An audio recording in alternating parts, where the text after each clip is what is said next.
Nowadays, politics, domestic and foreign, is plagued by double standards and injustice. How would an Ahmadi politician deal with such issues, and what policies do you think must be prioritized to improve the state of the world?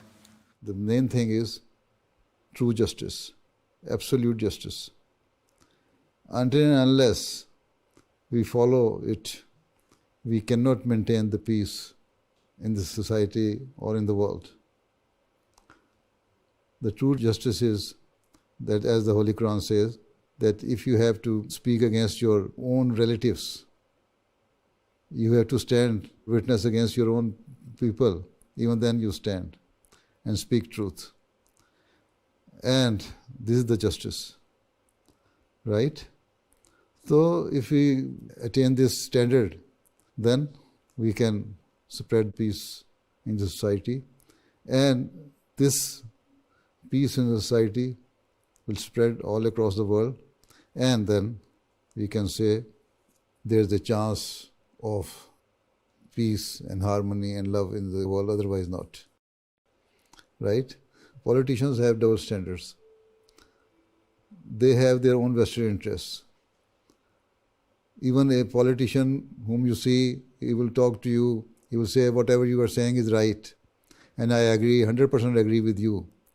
But whenever he goes out, he will follow his party manifesto and whatever his party policy is, right?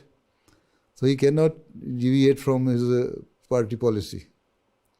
So in this way, they say different thing to you, but they practice different thing. Being an Ahmadi, if you come into politics, then be an independent politician and then raise this voice of creating peace, justice and love in the society.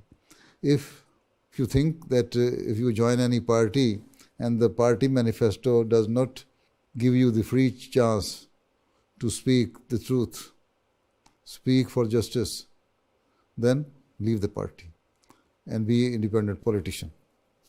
And if you are doing it, then even after some time you can make your own party, or at least fight for this peace of the society as an independent politician.